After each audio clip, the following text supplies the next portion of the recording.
to deter people while it's empty. It's a little tip I picked up along the way, which I just installed. We actually had this house was broken into, so that's why I put those there, because I forgot to. Anyway, this is the entryway. This space here used to be just a dead space. So I decided to add a half bath here. To get a little extra space, we tucked the toilet back in here. That's actually under the stairs. That angle is the stairs going up. So it wasn't really enough room to squeeze all this in here unless we did that. But it turned out quite nice. Hey. Fan with a light. Apparently that's code now. That's the bathroom. Still quite a big entryway. And will be room back here to put a coat rack. Anyway, so this was, because we're turning this into a student purpose rental, purposeful student rental, this was one continuous room here.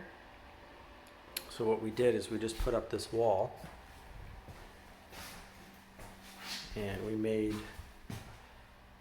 half decent sized bedroom. It's not huge, but it's got a closet, plenty of room for a single bed, desk, and a dresser. Lots of light, and follow code on everything. So there's smoke detectors in every room, and they're interconnected. And there's also smoke detectors in the common space.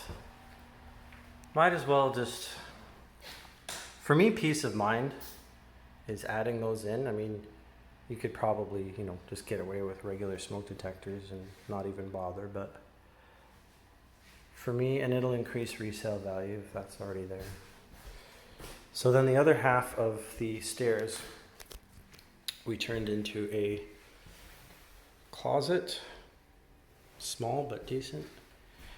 Just put a curtain there because it was just too much of a bother to make a door to fit there.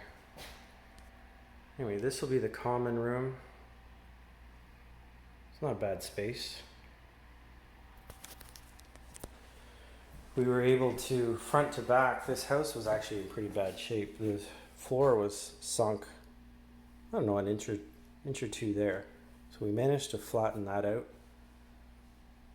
And so that wall from there to there is new, and then going back along there. We've got all new electrical everywhere in the house. Everything was ripped out because we gutted the whole thing. So we started from scratch. That's why we ended up spending so much money. It just wasn't worth, for a relatively small house, it wasn't worth keeping the existing electrical. It was just as easy because had holes in walls and everything anyway. And as well, the plumbing, we ended up making it so aside from that bathroom that's at the front, that's got one line coming to the back. The kitchen sink was already here and the bathroom was already here. We just retooled the bathroom to try to get as much real estate in here as possible. We've got a toilet and a shower stall and a washer dryer and hot water tank. I would have liked to have had a bigger sink, but sometimes you have to sacrifice. Hopefully the students don't mind, but the added value of a washer dryer on site and the water heater location was causing us some issues because originally it was upstairs. And there was a big bathtub here, which we tried to keep, but we ended up the real estate was more important. So see how that goes over. These kitchen cabinets were recycled from my partner on this project. He redid his kitchen recently. So what we ended up doing was painting them white, which I don't generally like to do, but I mean, they look great. my contractor had a dishwasher that they had for another project, so he gave it to me at a good price. So we ended up putting a dishwasher in. The fridge was here, the stove was not. The stove we actually stole from another project, same partner. So we're going to put stainless steel in there because it's a single family house for a family. So we thought we'll do stainless over there, and this is a student rental, so we'll just put the other stuff here. Anyway, so that worked out. Didn't have to buy new for here. Yeah, so we kept all the plumbing local, which saves on costs. The plumbers had to get in a crawl space. We actually cut a hole in the floor underneath there to access all the plumbing and get under there a little easier than crawling from the side of the house all the way across. So that worked out. Thermostat. If you have a student rental or multi-residential type scenario where you're paying utilities, always put a lock on your thermostat. Not that it helps, because sometimes in the summer I've had people open the windows in the summer and have the AC blasting, so a little bit, but anything you can do. Stairs, I tend to try to keep wooden stairs as is. These are not fancy or anything, but I don't really like capping them with laminate because it just doesn't last, I find anyway. Maybe I've just had some bad experiences, but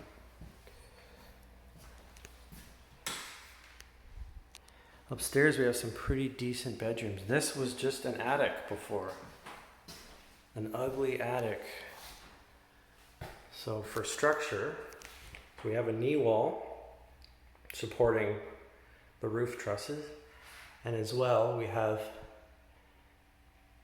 ties from one peak to the other peak. So that's for strength. Again, smoke detectors in every room. This window we replaced with a large, forget what that kind of handle's called, casement. So that's they could get out there in case of a fire. And in this room, this was a disaster. We managed to get every little bit out of this place as we could. So this is quite a big room, as you can see. I'd love to have this room. It turned out really nice.